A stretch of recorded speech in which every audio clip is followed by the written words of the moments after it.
What's up, guys? Welcome back to Engine25 Reviews. This is a show where I invite friends, colleagues, academics, other people who are way smarter and more qualified than me, and we chat movies, TV shows, generally nerd out about stuff we think is cool. If you like that, hit that subscribe button, ring that bell, tell your friends. Right now, I'm doing my best to get episodes out at least every other week, usually on Sunday nights. But if you ring that bell, you'll never miss one.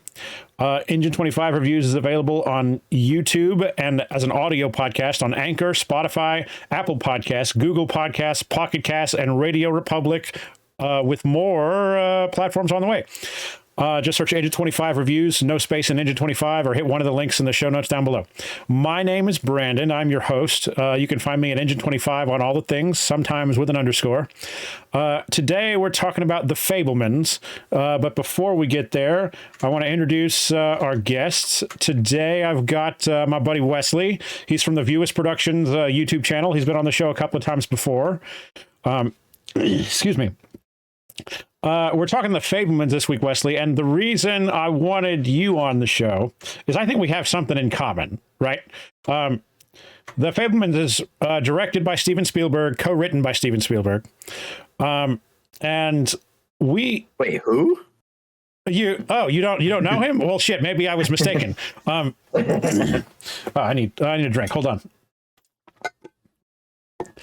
We both love movies because of Steven Spielberg, right? Is that wrong to say? Because for me it was seeing real dinosaurs, and for you it was a little kid's bond with an adorable alien. Yeah.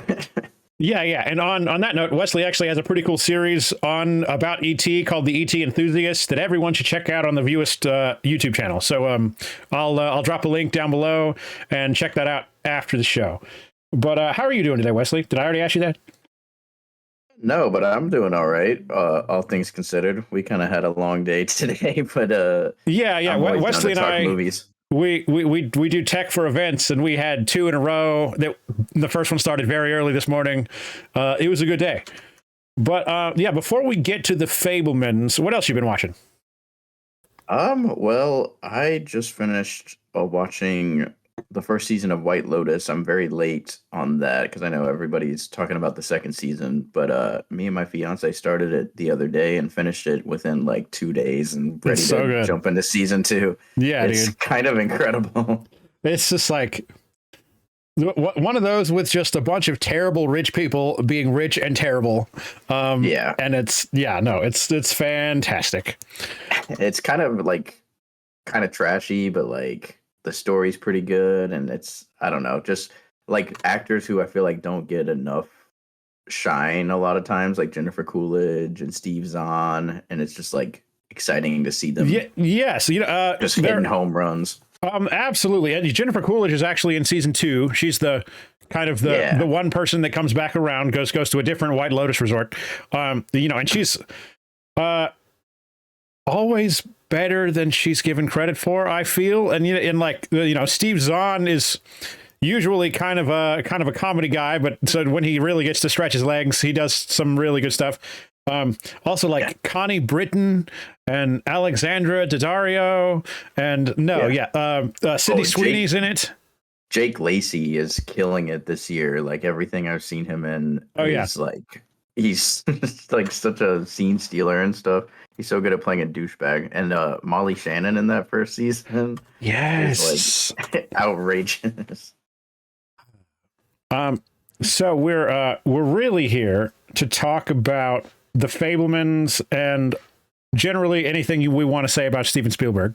The Fabelmans is, as I already said, directed by Steven Spielberg, written by Steven Spielberg and Tony Kushner. Released first at TIFF, actually, on September 10th, 2022, released wider on November 11th in the United States. It's 151 minutes long, budget of $40 million, which I was actually surprised. Like, I looked at this ahead of the movie, and I was surprised. And like, there are a couple of scenes where I can tell where most of the money is. Unfortunately, like Steven Spielberg, he's one of those that does like one big movie that makes a bunch of money, and then he does one movie for himself.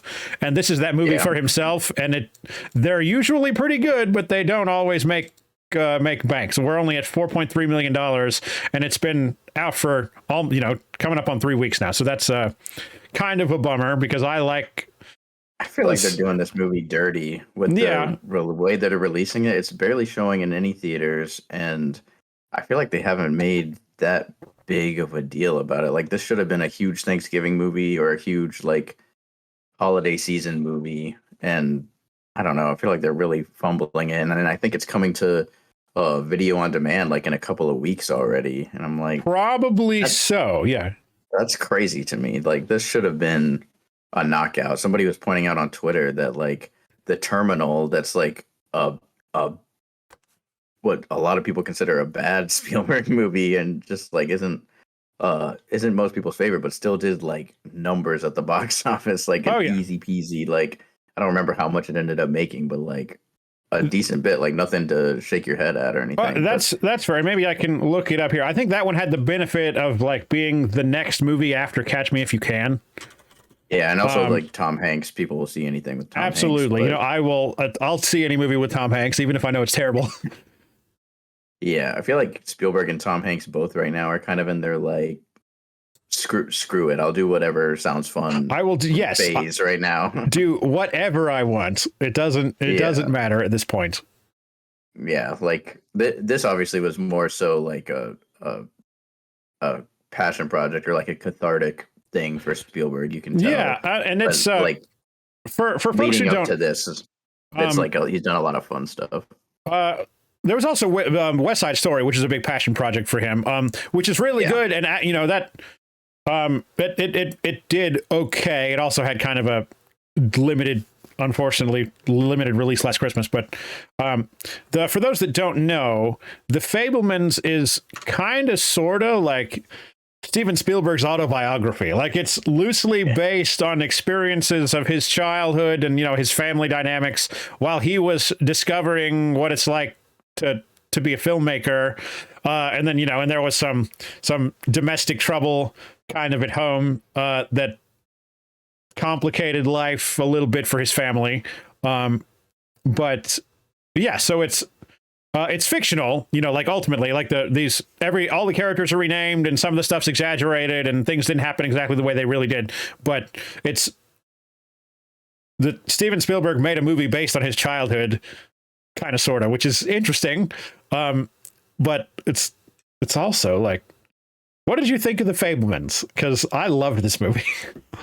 I am kind of obsessed with it. Like, it's kind of perfect. It's not exactly what I was expecting. It's very I saw someone compare it to Licorice Pizza in the way that it's kind of like vignettes, and you almost feel like you're watching like Spielberg say like, these are the events that shaped me in my childhood. Like, these are the moments that I remember, like everything. And it ties together into something very beautiful and also surprisingly funny. Like, I think this was kind of, people were worried it was going to be cheesy, like, oh, the magic of the movies. And I don't feel like it feels like that. I mean, it definitely, that's part of it, but I feel like, I don't know, it's a lot more than that, and it's a lot funnier than I would have expected. Yeah, and it has a family sitcom title. Like, this is the Fabelmans is like, that's something that would come on like 8:30 on a Thursday in the 60s. You know what I mean? So it's which it might be intentionally that way. He grew up in the 50s. What year was Spielberg born? Let me consult trusty Wikipedia. I know he's in his 70s. He's 75. He was born in 46. Yeah, so that lines up with the dates in the movie. The opening scene is this great like single shot of the character's name is Sammy in the movie. And it's then the date says like 1952 or something in the opening minutes, and it's it opens with a single shot of the little boy, and they're in line for the movies, and he's the it stays with him, which is interesting because all the adults are towering over him, obviously, and he's looking forward to it, but he's nervous to go in and this and that, and it's. I was that kid once, and I have memories of theme park rides or like standing outside the movie theater just like that, where like I hear something going on inside and I'm like nervous to go in, but then when I do, it's the coolest thing that's ever happened to me at that point in my tiny life. Yeah, very much an ET thing too, with not showing the adults and focusing on like the kids and shooting from their perspective. Like that's absolutely all throughout ET was filmed like that, so that's pretty cool. Yeah, put the camera low where the kids are, and then all the adults seem like in fact for most of this one shot, like you don't even see their faces. Like there's a moment where the parents squat down and talk to him, but no, he's just looking up and talking to voices speaking down at him. And his parents are played brilliantly by Paul Dano and Michelle Williams, and they're both always good, but they're both equally good in this movie. It's fantastic. Yeah, and then they go and see The Greatest Show on Earth, which I feel like I hear every director of that era talk about, but I've never seen that movie. Have you seen The Greatest Show on Earth? It's been a while, yes, but we'll speak a little bit in a few minutes, but I've seen it. I've probably high school, and they got the first couple of scenes, or like the first minute or two, like, okay, so they're gonna show the train, and then the train ends up having like a kind of a profound effect on him but not for the reasons you might think it does. So that's interesting. And go ahead. Makes me think I want to see this movie now, because I always got the idea that it was just kind of like, oh, it's just they filmed a big circus and like people wanted to see it in theaters because it was a big spectacle. But this was like cars on train tracks and shooting at each other and stuff. And I was like, yo, maybe The Greatest Show on Earth kind of slaps. I might need to see this movie. It's pretty good. And it's definitely, it reeks of. It's very of its time from a technical point of view, but that's not a problem. Obviously, it's just you can tell in today that when you watch it today, there's like, okay, so that's a model train that's probably this big, similar to what Sammy gets for Hanukkah, and he starts filming trains later on. A couple of things that I do want to call out before we get a little bit into more detail here with the spoilers. I loved the look of this movie, and it's hard to describe it because it's not. It doesn't look like every day. Like there's something about the production design and the way it's lit and stuff that is like evocative of old movies, but it doesn't call attention to itself, and it's colorful, but it's like subtly so. Maybe you can get. Are you picking up like what I mean? There's a look here that is very, very special, and it's like they use lens flares, but not too extensively. Like it's not a JJ situation, but it's like it's very. I'm having trouble expressing what I mean. Very nostalgic. Yeah. I guess you could say. Which obviously this whole movie is for him. But yeah. Like it's I get what you mean. Yeah, I guess it's like lit in a way that like doesn't feel totally natural, but it's a series of memories that stood out to him for some reason or another, and you don't remember things exactly the way they happened or exactly the way they looked at the time, that kind of thing. So it has like a memory or almost dreamlike kind of look to certain scenes. Yeah. And it's very well, and of course it's Janusz Kaminski, who's been Steven Spielberg's cinematographer for decades, if not forever.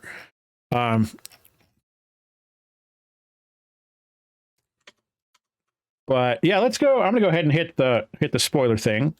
There we go. Yeah, there's a lot to dive into here. Yeah, there is. It's and And it's I think it's obvious that we like the movie. If you haven't seen it, you should check it out, and you should come back after you've watched it. I think it's might be at the top of my list for this year. Really? I was still thinking a lot more to see, but I was thinking about that too. There. And we have other movies, like I really want to see The Whale. I want to see Guillermo del Toro's Pinocchio is really high on my list. The Way of Water. How can I forget Avatar? Avatar, dude. I don't think Avatar's going to win. Is like going to be up for Best Picture. This absolutely will. And I think Michelle Williams is going to be in the running for Best Actress. Yeah, I think she's going to kind of dominate the conversation, at least from this movie. Although I will say the kid who plays Sammy when he gets older throughout most of the movie, thought he was incredible, and he looks just like a young Spielberg. It's kind of insane. Yeah, his actor's name is Gabriel LaBelle, and he does look like weirdly like young Spielberg. Big time. Yeah. He was wonderful. Spielberg is so good at finding like talented child actors. Yeah, talented young people, and directing talented young people in ways that, like, you know, it's not belittling. They don't feel silly, and they feel really natural. They're not written and like children. Which is like really important to me, really. Yeah, well, it feels like they're written like actual children, and not like, oh, gee Willikers, Mister. Yeah. Like they don't get that. There's a lot of child actors that you see, and it can be kind of cringy, and he really doesn't have that, and especially not here. Like, everyone's knocking it out of the park. Also in the movie we got Seth Rogen as they call him Uncle Benny. He's the Mr. Fabelman's friend from work. I have a question. I'm gonna let the cat out of the bag here. A lot of the movie deals with some infidelity between Michelle Williams, between Mrs. Fabelman and Uncle Benny. Uncle, again, they're not related. The kids call him Uncle because he's always around. But when kind of as the movie goes on, and Sammy he always has his little Super 8 camera with him, and they go on a camping trip, and he catches them, you know, like they're always kind of off together while Sammy's doing something else, or like their dad's playing with him, whatever. Mitzi and Benny are always kind of in the corner talking to each other, and like he catches them holding hands and stuff. So he picks up on it really fast. But then when in a later scene, when Sammy asks, or like he didn't ask, but his mother has to get out of the car because she feels bad about leaving Benny behind when they move, and that kind of thing. And Sammy goes to talk to her. But she says, like, it's never gone as far as you think, and is like, I never thought any of that, whatever this, but were they just really good friends? Like, was this like a real affair they were having? Like, do you know the real facts behind it? I don't know the real facts. I know that there was, like, that was kind of what split them up, but I think in real life, Spielberg's dad kind of took the fall as far as, like, the kids go, and was kind of like, took the blame for the divorce, but Spielberg knew the truth. But it was just easier that way for them. But I don't know how far it actually went. As far as the movie goes, I get the idea that, like, she almost didn't know, like, it was emotional cheating, but she almost didn't realize she was doing it. Like, they obviously just felt so comfortable together. Mm-hmm. And when he catches it, when he's editing the footage, and shows her all of those clips that he found, just seeing her reaction to them, like, that's one of the best acting scenes for Michelle Williams right there. But you almost get the sense that when she's seeing that footage, she's like, oh my gosh, like, he's right. Like, this is like, she's almost realizing it as like the way he did. Yeah. Like, it's almost like she was doing it unknowingly, and Okay, sorry guys, minor glitch there, but so we were talking about Mr. Fabelman is like an engineer or an electrician Yeah, like a computer technician, Yeah, kind and of like he's very early days of computers. back when computers didn't have hard drives, all the data on them was stored on tape, like on tape reels that just scroll back and forth. So it's and they he invents this new way of reading the data off the tape even faster, etc. That and then but because of this new process he's engineering, he gets a new job, and he has to travel to a new city. And then so the first time that we get this kind of a hint that something's up with Benny is Mrs. Fabelman says, "Well, we got to take Benny with us. Like you have to give Benny a job." Yeah. And it's like that doesn't. Why are you so intense about this? It's in a. I'm not explaining it well, but the performance there, she's really concerned about what's going to happen to Benny after Mr. Fabelman moves away. So that ultimately it works out and Benny comes along for this job. But yeah, so that's fairly early in the movie. We get this interesting concern that she has about Uncle Benny. Yeah, and his parents' dynamic is very interesting because you get the idea that, well, he's like a genius. He's like super smart, but maybe not super in tune with the world around him. Like he's very like logical, like with Spielberg or Sammy saying that he wants to make movies, he like can't wrap his head around it. Like even when they talk about like, he's really impressed when he like pokes the holes in the film to make it look like they're shooting bullets, and he's all impressed with that. But then he's like, well, it like you should use those smarts to actually like make something that people actually use. So he's kind of like so. He's encouraging, but it's not. He's not encouraging his son to be an artist. He just recognizes that Sammy is a smart guy and thinks that he should do it like for something. Use your powers for good. Yeah, something more worthwhile than making movies, and doesn't really understand that making movies is worthwhile to like. He's going to make a lot of people happy. Yeah, and he kind of has that same vibe with his wife, where it's like she's an artist and a performer, and he's like, oh, well, yeah, you got to play piano on TV. That was cool. But yeah, that's just, it's a hobby. This is a hobby. This is like, your thing is to be a stay-at-home mom, but you don't need to go perform all the time. You did it and it was cool, but that's, know, and so you don't. And Sammy, he treats kind of the same way. It's like he realizes that he has a talent for this movie making thing, but maybe you can apply that brain power to somewhere else. Yeah, like he's a nice guy and a smart guy, but just he doesn't quite get it. Yeah. So let's kind of flip back to the beginning here. He goes to see the greatest show on earth, and it has this impact on him. And in the scene, if you've seen, it's an old movie, and it has a scene with a train accident, and where a car gets stuck on the rails, and then the train runs into the car and gets derailed. And it's like we said earlier, it's a model train that's this big. That looks awesome, though. It's pretty epic in scale. Like it's like wild. Certainly for a movie in the 50s, it's fantastic, and that has this profound effect on him. And they're in the holidays, and the Hanukkah's coming up, and he doesn't know what he wants for Hanukkah, and he has this big epiphany in the middle of the night. I know what I want for Hanukkah. It's not a camera.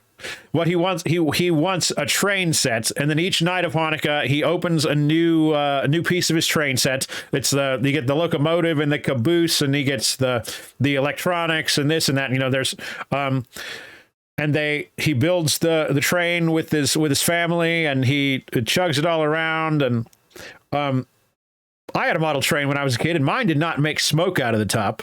So that was pretty cool. I was surprised that they would actually had like a smokestack that like vapor came from. I love the shot too when he's playing with the train set. I can't remember if it's at the point where he's filming it, but the train kind of like comes around a corner and goes like right past his face, and you kind of like move with the train, and that is just like a great shot. That's one of my favorite shots in the whole movie. It really is. And it's right around there that he says, okay, now that I have the train, I need to crash the train. Yeah. So then his parents realize, okay, it's because of the movie that he wants to watch the train crash, but he messes up the train set, and it has to. Luckily, his father is an electrician, so he's able to repair it and get it working again. And his mom has this idea. Okay, why don't we record the train crashing with this video camera? This little handheld is probably Super 8 or something like that. So then you can we only crash it one more time, but then you can watch it crash as much as you want. And then he secretly crashes the train from a bunch of different angles. Yeah. And he, go ahead.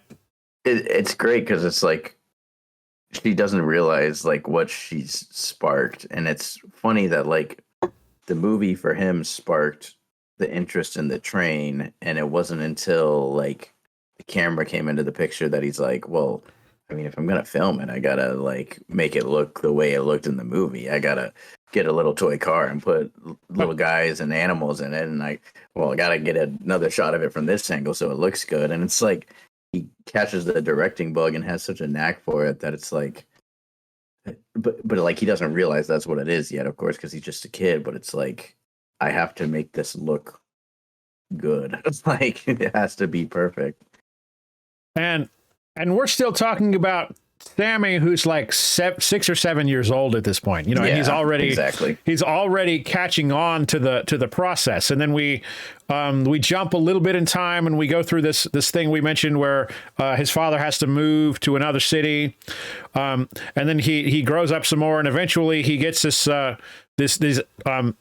editing kit where he's going out and filming movies with his friends on the weekends. Those are some fun sequences. I love seeing all the stuff they come up with. I love the scenes too when he's still a little kid, the little montage of him and his sisters making monster movies, and just a lot of him just coming up with like clever ways of creating effects at home, like ketchup as blood and the little dentist thing, and all that sort of stuff. And it only gets better like as he gets older, making the movies with his buddies, like he's making westerns. Like he's obviously a big John Ford fan, which will come back later on. And he makes these western movies. He's making this war movie, and then his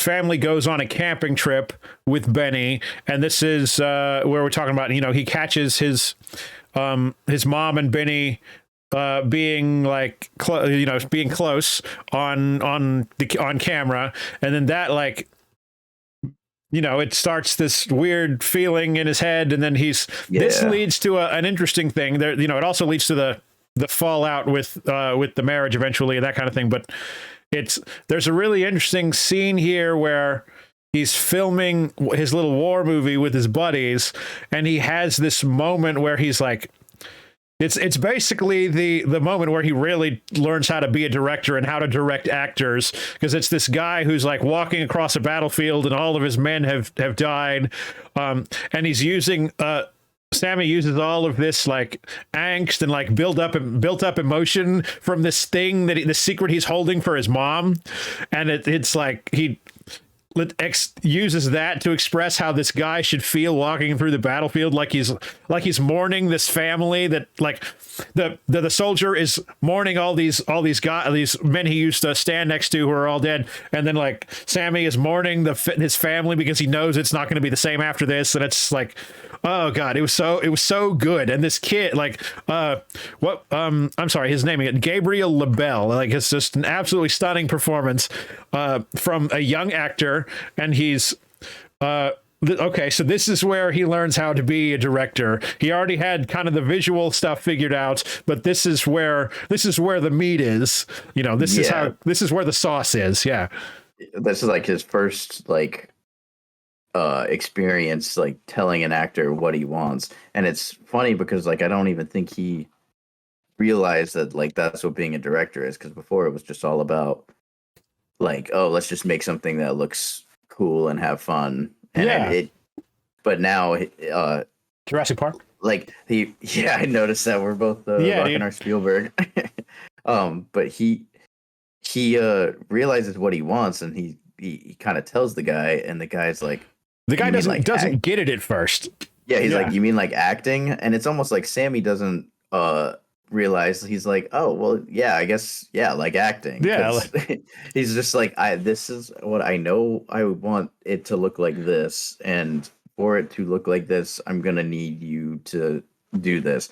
And then he kind of realizes what he has to do to get that out of him, and it's like, shit, you're But directing, buddy.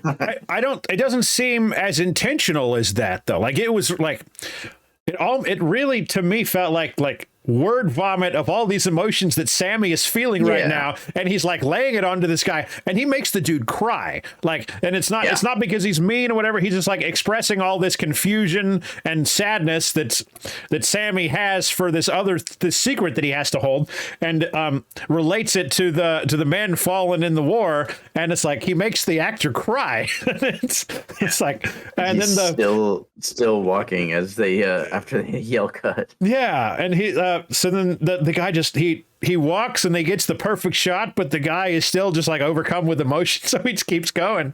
And then the film is amazing. Like, he does these little screenings for his friends and family, and he always gets applause.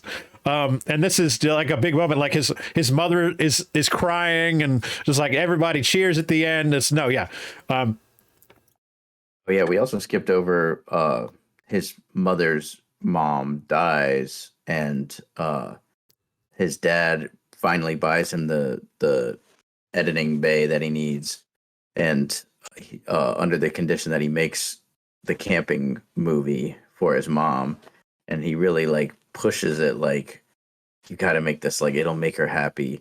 And it's almost like, I don't know, like he's so reliant on Sammy, like he didn't believe it. It's interesting because he doesn't believe in it being like anything more than a hobby, but then now he's like, okay, this is the only thing that's gonna make her happy. But I need you to do this. No, yeah. So it's and so he wants to, what he's asking for is he wants to take the footage from this camping trip that they've had, to and edit it into something fun to show his mom. And that, he discovers, this is when he discovers that they're canoodling in the background and this and that. But he does make this little film for his mother. Go ahead. I was gonna say, I've heard a lot of pushback on people talking about the mother character and kind of Michelle Williams' performance, but almost basically just her as a character, where a lot of people are kind of like, I don't know, struggling to come to terms with how she is or something. Like I've seen a lot of people that are like, oh, it should have been like this.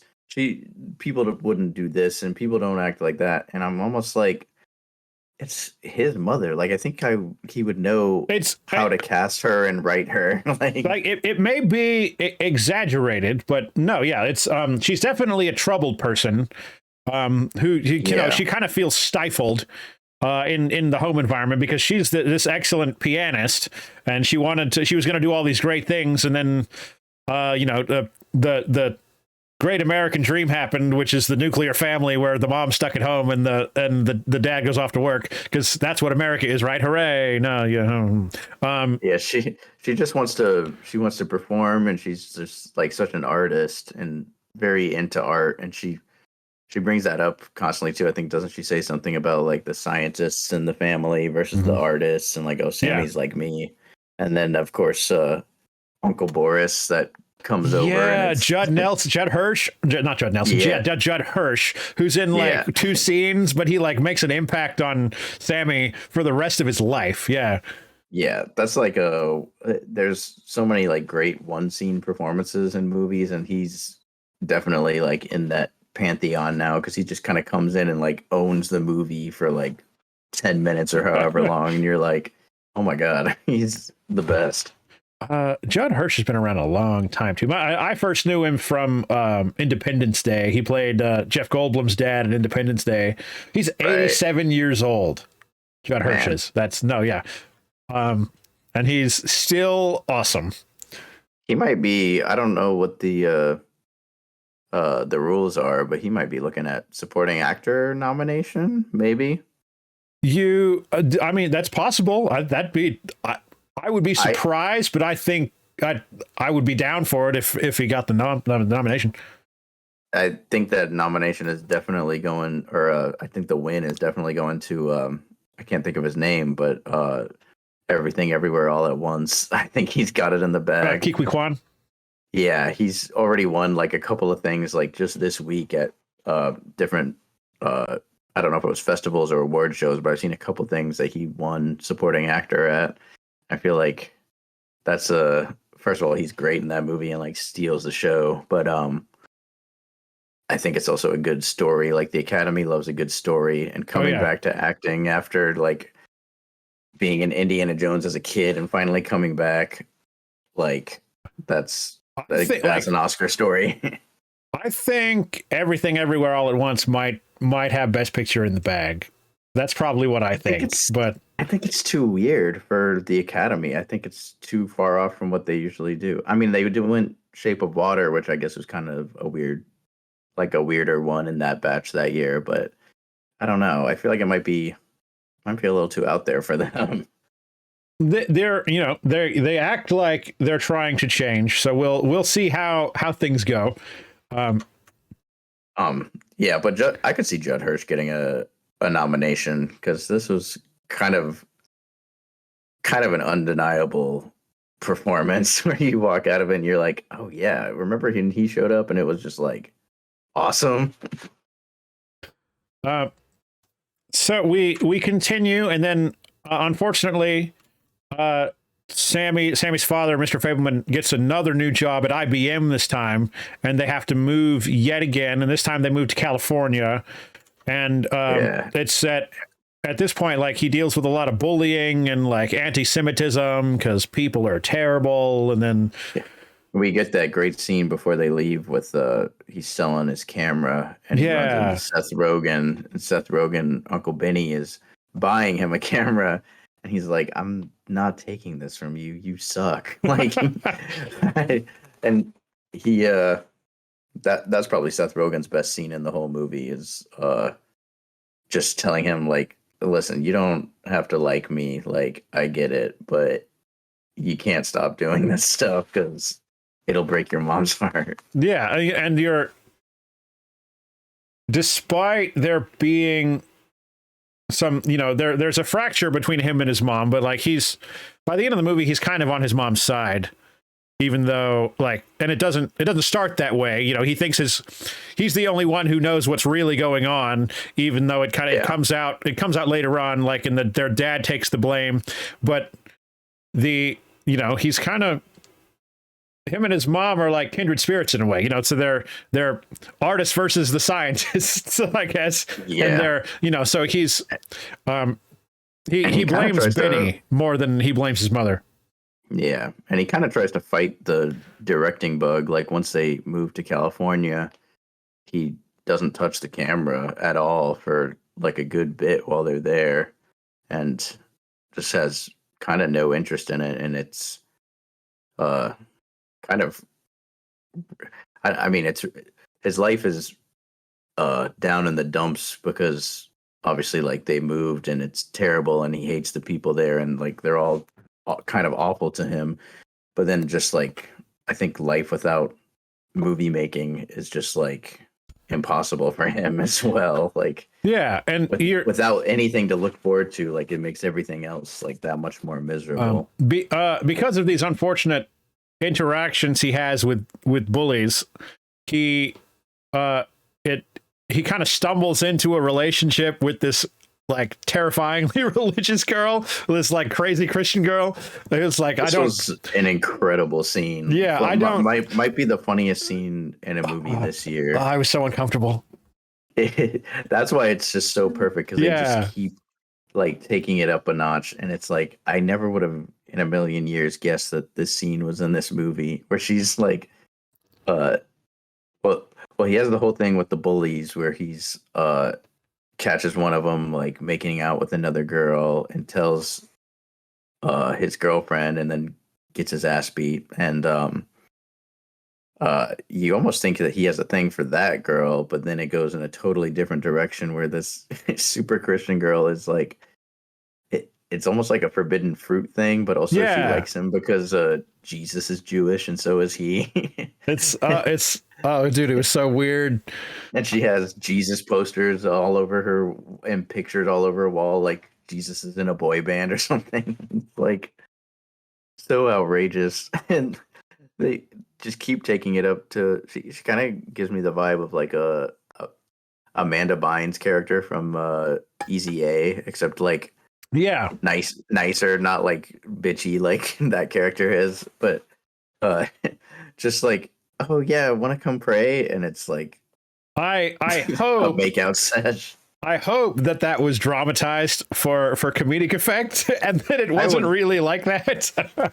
I would think it was probably not exactly like that. I would think maybe some of the like sitting there praying and stuff might have been a little over the top, but I don't know. I believe that especially I guess they didn't get a lot of Jewish people around there at the time because everybody kind of, well, they're super anti-Semitic for one thing, but they act like they've never seen a Jewish person. So maybe that is why she was so like infatuated. She's very obsessed. I don't know that actress either, but she was fantastic and it's just like High schoolers are weird and hysterical. gross and horny.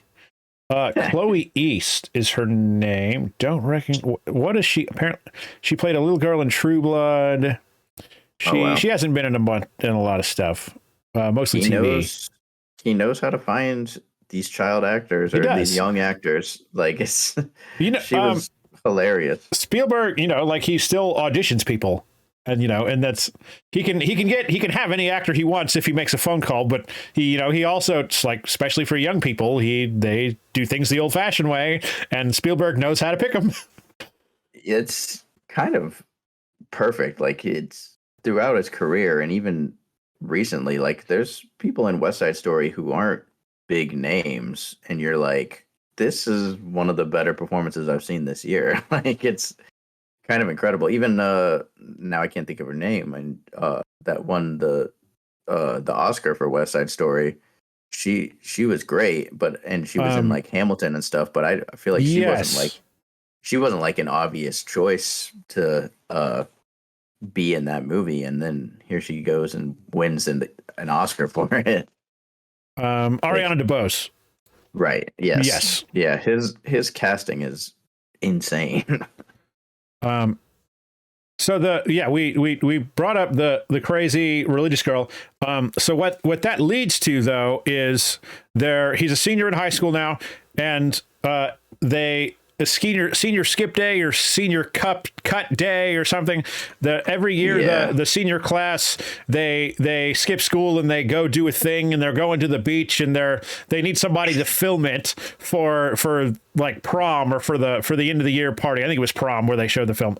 Yeah. So he's so against it until he a crazy religious girl is at dinner at his house and mentions like, oh yeah, my dad has some camera, some like fancy camera, and he immediately knows what it is. Yeah, and he's like, oh, and, it's one of those. Yeah, he's kind of like, oh well, I guess I could. Like it's just funny that it's like, even though he hasn't touched a camera in so long, he's like, he still got the bug. Yeah, he's been ignoring it, and like once he has a real reason to do it, can't fight it. And then he makes a really interesting kind of film where it really focuses on the jock dudes who've been beating him up, and makes them look really good. And then like the jocks pick up on it and they're like, what's going on, dude? This is not cool. Yeah, it's fun too because you get to see them like film it, and you see them like dripping the ice cream on everybody, and you don't realize until you see the final film later that it's like the bird poop, and they're making it look like birds are just pooping on everybody. Yeah, so he's through using editing tricks, he's mixing things that don't go together, and he makes it look like a bunch of birds poop on people. It's pretty funny. I love seeing these the little movies he makes all throughout this, because it's just wild to see like Spielberg at this stage of his career, and he's recreating movies that he made when he was a kid. Like, it's kind of insane. And I heard an interview of him talking about that, where he was like, I made him a little better. I couldn't help myself. Like, I had to do better. You took like filmmaking classes, right? We all have those and I was a musician too, so we all have those embarrassing videos and recordings, and like some of mine are on YouTube. And if you I dare anyone who listens to this to go find them, because they're not on this channel. But you know, they're awful. And I definitely in college we did our version of like there was like one project at the end of the year where they were like, okay, you can film whatever you want, and everybody else did kind of like a modest like 3 to 5 minute thing, and ours was like this 12 to 13 minute Tarantino style thing, with like all of us wearing ties and fake guns and all of this, like, because I don't know, that's like the thing you do when you're in a college film class. You make a half-baked Tarantino ripoff. So it was kind of perfect. That's what we stash. We did one. Well, I did. You know, we did several. But one of them was like it had to be dialogue free or whatever, and it had to like we drew the director had, or not the director, the teacher had like a bunch of like topics or ideas or whatever in a fishbowl, and somebody drew one like, and it had to be some kind of like supernatural flair to it or whatever. And we did one where like a guy's in a library and he interacts with the spirit who gives him some goofy thing at the end. And we did a cool shot where like going in and out of the stacks like an old Scooby-Doo cartoon, where it's like we sped it up a little bit and they're running around, and like just the continuity of it doesn't make any sense. And it's like I called it the old Scooby-Doo shots, where they're popping out here and then running past and popping out here, and even though it doesn't make any sense. And then classic. Yeah, and then we did one where the director, who's another guy, found this script online, which was basically The Hangover, except they wake up in a car that isn't theirs, and there's an unconscious person in the back, like tied up in the back seat, and they're like, "Oh shit, what do we do?" And it's as bad as it sounds. My fiance might have us both be with she did a film class in high school. And it wasn't her idea, but she is the one who said it, where guy is proposing, and they shot it in a way where you can't tell like what she's looking at, and she says, "Oh my god, it's so big," and it was very like suggestive, and Yep. The teacher was not having it, and was, I think, Excellent. usually a pretty cool teacher, and then was just like not happy with that at all and got mad at all of them. Then it comes out later that teacher was sleeping with a student and is in jail now. That's not good. He was upset about the suggestive jokes.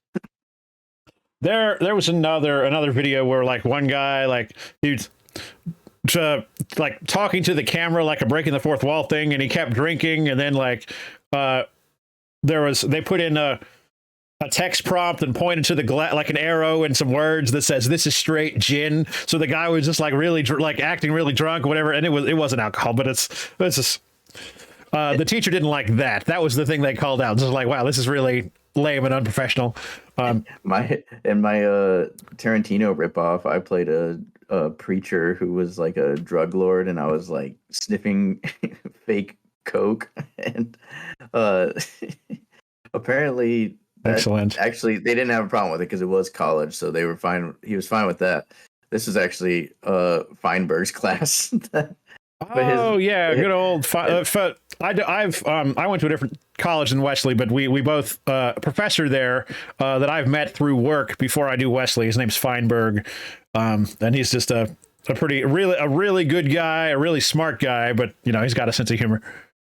I don't think he particularly liked it. He did like point out like plot holes, but didn't have a problem with the coke sniffing. So we got away with I'm somehow not surprised. Most of that. But we got off track, but it's fun Yeah, to yeah, yeah. Well, I, we're talking about like this is what our Fabelmans would be like, remaking these old films. yeah. So The classics. the movie, goes on a little bit, and his family or his mom and dad have this falling out, and they have to. The girls go and live with his mom, but he's old enough that he's college age, and his dad wants him to go to college, but he ends up trying to get a job at a movie studio and this and that, and he eventually does. Wait, real quick. Hold on. Yeah, did I skip something again? I just like the whole thing with the bully. 'Cause I know we talked about it a little bit, but the fact that he's so upset that he made him look good, and I think it's funny because he's like, why the hell did you do that? Like, why did you make me look cool? Like, he's so taken by it, like that he made him look even better than he is, and he's like, that's not me. Like, why would you do this? And it's funny because Sammy is like, I don't know either. Like, this is what it is. Like, you were popping, and like, sorry, now you're the star of the movie. It's funny that he like can't help himself. Like, if something looks good, it's like it's going in the movie. Sorry, you're it. I don't know. And it's and it's like that too with the divorce scene where it's like he's got the bug, where it's like it's this tense, dramatic thing happening in their life, and he looks in the mirror and sees himself filming it, and you're like, damn, like he really like can't. I don't want to say it's like a disease, because it's not like a disease, but it's like I don't know. He can't help himself. Like anything that's something that seems kind of personal and private to the rest of the family. Yeah. Like any it doesn't matter if it's a bully. It doesn't matter if it's his mom dancing in the headlights or his parents' divorce. It's like, well, if it would look good on camera, it would make a good movie. Like, I can't. Let's do it. Yeah, exactly. So yeah, he his father wants him to go to college and make something of himself. He wants to try to make movies professionally or somehow get involved at the ground floor. He applies, and eventually he gets a spot as like an intern at a movie studio. And this really, first of all, this is how a lot of the big names in movies that are famous because they were in the right place at the right time. Particularly behind the scenes people, writers, directors, producers. They're not to say they're not talented. Spielberg is obviously talented. Sammy, the character in the movie, he's talented, but talent is often, for most people, not enough, and you just happen to be in the right place at the right time. And this is almost kind of like bringing attention to that in a funky way. So he meets Greg Grunberg, who's like the office guy that he's going to be working for. That's who that was. Yeah, I knew I recognized him. He was in The Force Awakens, and he's in Heroes. He's good friends with Kevin Smith. I think they had a show together. Maybe they've done a movie together, I think. And then Greg Grunberg says, do you want to meet the greatest director of all time? Then he takes him across the hall, and he looks and the secretary's chain smoking, and he looks around, and it's all these John Ford posters, there are John Wayne movies, and the movies are directed by John Ford, and he's not here, but eventually he walks in, and it is John Ford. Do you know who that was playing John Ford, Wesley? Yes, David Lynch. It's David Lynch, and I was like, "Holy crap, it's David Lynch!" And what's so funny is like when he looked around and saw the posters, I was like, "Oh, this is like the end of the movie. This is how like it'll just it's like he's black right here." Well, maybe we'll see him walk by. He's going to go into the office, and that's when it's going to be over. Yeah, and then exactly the same thought. They go all in with like probably a 10-minute scene. And I guess I'd never heard this anecdote before, but the whole spiel that he gives him with asking him to find the horizon and all of these paintings, that's like a story that Spielberg has told like many times before. So it is a true story that happened between them. Basically, what John Ford tells him is you put the horizon at the top of the picture or the bottom of the picture. Don't put it in the middle because it's boring. Now get the fuck out of my office. Like, and that, that's exactly. When you do film school, you learn about the rule of thirds. You never put anything in the middle of the picture. You put things, and in fact, even literally right now, I'm on the right side, and Wesley's on the left side. Neither, and we're both slightly above and below the center. It's not. Nothing's in the middle because if it's in the middle, it's boring. And that's, it's something that Steven Spielberg has told many, many times, and he's now made a scene out of it in a movie with David Lynch playing John Ford. And then the last shot of the movie, tell me about it, Wesley.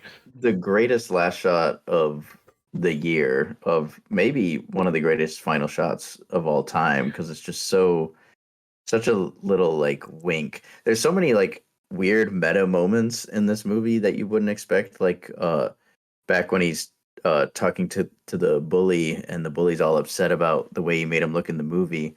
He's like, you better not tell anybody about this, and he says, oh, maybe I'll make a movie about it one day. Oh, just kidding. And you're like, oh my god, we're watching that movie right now. Yep. And then this final shot, I won't lie. I sound like a dumbass, but I had it incorrect at first because I thought he was doing the opposite of John Ford's advice, and apparently I was way off on that. He's actually following his advice. I need to see it again because I wasn't ready for it. I was thinking about horizons at the time, but then it goes from, instead of the center, the horizon being at the center, he tilts the camera like a big abrupt move that you it's like an awkward move that you would never do like on purpose. Yeah, like it's such a like knock, like a wink nudge at the audience. They yanked that camera down, and it's almost like they dropped it to fix the horizon in the picture, and it's just it's so funny. Like everyone in our crowd loved it. And there weren't a huge number of people in my screening, but there were probably 10 or so. And that got a big laugh. And he's walking through he's on a movie studio backlot, right? So you see the big stages, and he's walking down the street, and then the camera jerks up awkwardly, and then just everybody laughs, and then it cuts to black, directed by Steven Spielberg. It's beautiful. I think I heard that at one point they were thinking that the ending would be like Spielberg himself yelling "cut," which I think is kind of cute. But this is so much better. Yeah, I liked it. As it doesn't so much break the fourth wall as that would be, and it I might have lost Wesley. Hold on. Oh, I'm here. Oh, it literally looked like you were frozen. So it. Yeah, but it's definitely self-aware, and it's poking fun at itself, and but it's really smart too, and it's a thing. It very much fits the theme of the movie. Like it's so yeah. It's a movie for people who want to make movies or who have made. It's for people who like me, who before I found my current thing, I was trying to make movies for a living, and I've worked on a couple of big movies and a bunch of small movies, and it's fun and it's a hard life, but I'm happy doing what I'm doing. But a lot of this stuff is about me, and I'm seeing Sammy is learning things that I learned, either that somebody taught me about how to do it, or I just learned sitting behind looking through the lens myself. So it hits the Fabelmans really hits home for me in a lot of ways, and I loved this movie. I loved it so much. It's pretty incredible, and I'm so glad he did it, because there's a lot of movies that he's made and that other directors have made that are about themselves, but kind of in a symbolic way. There's a lot of Spielberg in all of his movies to a certain degree, but this is the first time where it's so personal, and it feels like it's not that often when a director is look, especially a director of his caliber and this late in his career, is You want to know everything? Here you go. Here it is. And it's, it's not that unusual for people in any field with like a long storied career to write like an autobiography. You write a book about yourself, or about some point in your life. That's not that weird. Making a feature length movie about, like, this movie's 2.5 hours long, and it's obviously one that he's had percolating in the back of his mind for a long time. Like, it's very special, and it's also very unusual. Like, I don't know. I'm sure there are other autobiographical movies, but I'm having trouble thinking of one at this moment. Yeah, and just the fact that he was so involved with it, like even writing it, and like it's cathartic for sure, but it's really like letting people in and being really, really vulnerable. And I saw interviews where he talked about just like crying in between like takes. And it couldn't have been easy, but it was probably like very therapeutic and just like a wild experience. And I'm glad he did it, because like it couldn't have been easy. And both of his parents have passed away. I think his dad passed away a couple of years ago, but they lived to be very, very old. Like Spielberg's dad was like 103 or something when he passed. Yeah, I knew they were. Yes. So I'm like, man, Spielberg this would be a great final movie to end a career. Like, that's the perfect final shot to end on. But I feel like, I just heard Spielberg's making The Bullet. Yeah. Or like he's remaking Bullet with Bradley Cooper. Yeah. Okay. Yeah, so I did a quick Google search about autobiographical movies. And one seems pretty obvious. Have you ever seen Almost Famous? It's pretty great. No, I haven't. The Squid and the Whale isn't totally an autobiography, but the bits with his parents, the main character's parents' divorce. It's Jesse Eisenberg is the main guy, and his parents are played by Jeff Daniels and Laura Linney, and it's fantastic. It's a Noah Baumbach movie, and apparently, like, it's based on his experience as a kid when his parents got divorced and that kind of thing. Marriage Story kind of is that as well, right? I mean, that was probably based on his divorce. Anywho, any final closing thoughts? I think it's obvious that we both liked the movie. I'm dying to see it again. It's just so perfect. Like, it's everything that you would want it to be. Yeah, and even though it deals with some like heavy family stuff, like it doesn't wrench your heart with that too severely. Like, ultimately it's a feel-good movie. Like, that it ends on a really like upward note, even though it deals with some hard stuff. And that's, I think we kind of need that right now. It's a weird time. And maybe I'm off base, but movie made me feel really good. I really wish Universal hadn't fumbled the the release of this, because I feel like more people should be seeing this and talking about it, because it's, if it gets some award buzz, then some more people will pay attention to it. So yeah, I hope so. Also, the very beginning, really cool Universal Amblin logo mashup. Yeah, the Universal globe turns into the Amblin moon. Yeah. E.T. and Elliot like fly past the Universal globe, and then it kind of becomes the Amblin logo. And I'd never seen that before, I don't think. So that was kind of, I don't think I have cool either. This is Spielberg's first movie back with Universal in quite a long some time. Yeah. And that's good to see, but I hope it kind of stays that way, because the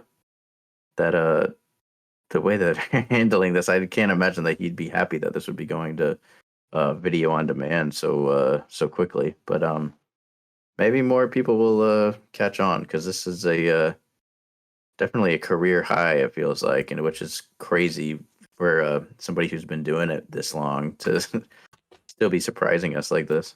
Yeah, he's had two good ones in a row. West Side Story is fantastic. Ready Player One, this was okay. I didn't hate it, didn't love it. The I Post kind is of feel like fine. there's some moments in Ready Player One that feel like classic Spielberg kid adventure to me. Some moments, Um, yes. That I think the movie has some issues overall, but there it has its the yes. There's some definite highlights. the Post doesn't do much for me personally, but maybe I need to watch it I again. agree. Bridge of Spies is fantastic, and then That's a good one. going back to Lincoln, which is 2020. God, that was 10 years ago. That movie, the Lincoln is amazing. With Daniel Day-Lewis as Abraham Lincoln. Yeah, that's another one I should probably revisit sometime. But man, yeah, the guy knows how to do it. Like it's crazy to think about just how many things he's had his hand in. Like if he didn't direct it, then he produced it. I was just reading from movies he's directed, but he's executive produced any number of things, and it's hard to say how extensively he's involved with some of that, because Steven Spielberg is really a brand, almost like more than, he had very little to do with those Transformers movies, but his name was on all of them for some reason. Yeah, I was thinking more like back in the day, like Gremlins, Yeah. and Arachnophobia, and Goonies. Like he knows how to pick them. Like he knows what audiences are gonna like. He's a crowd pleaser. And he's I don't know. It's you'd be hard pressed to find somebody who like has affected the culture and movie making in a way that he has. Like just how many things he's made that are in the zeitgeist and like will always be remembered. It's like, oh, you're absolutely right. And he walks both sides of the line, right? He has these like masterpiece like art films that are incredible and for the ages, and then he also like he does these big budget effects movies like action adventure style stuff that's still great. He Jurassic Park took it proved to the world that CGI was the future, and that where and also the same year he did Schindler's List, which carves your heart out with a knife and like stomps all over it in a horrific way. Yeah. I think I saw something where he was like doing post on Jurassic Park and filming Schindler's List like at the same time. Yes, at the same time. How crazy is that? Like who has a better run than that? That's like unheard of. It's insane. They both came out in 93.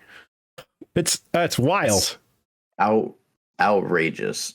And I was also hearing recently that he gets, what is it, like $20 million a year from the Universal Studios theme parks in perpetuity.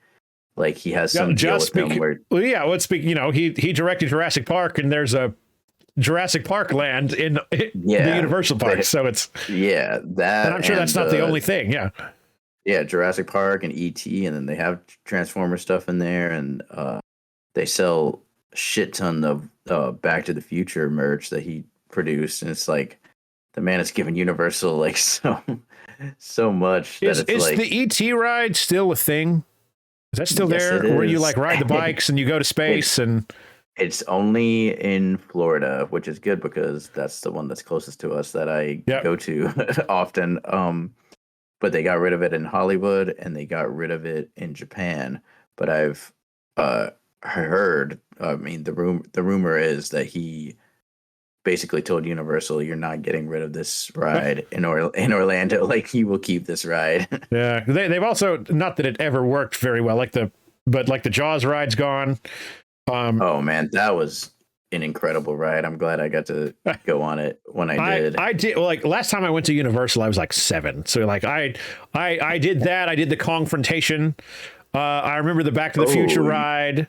You're talking like Confrontation, like King Kong on a tram in the air. Yeah.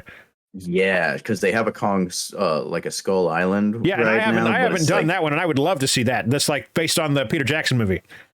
Yeah, it's cool. I mean, it's mostly screens. There's a really impressive like big Kong animatronic head at the end, but I've seen clips from Confrontation, and I'm very jealous that you got to ride that because that looked Dude, I was insane. 7 years old. It was terrifying. I'm sure because I was one of those where like as a kid everything was real. Like Oh yeah. I remember running out of the line for the Revenge of the Mummy ride because I was like, no way, I'm not doing it. that. Anyway, thanks a lot for watching, everybody. Everyone should watch The Fabelmans, especially if you love movies. You want to make movies. Any of that. It really hit close to my heart, and I'm really hoping to get some attention at award season. As always, thanks for watching. Thank you, Wesley, for thank you for being here. Folks at home, if you want to hear more, don't forget to like and subscribe. My name's Brandon. I'm Engine25 on all the things, sometimes with an underscore. You can find us on YouTube and podcast services by searching Engine25 Reviews, no space in Engine25. We'll be back soon with a new review, and until then, go watch a movie.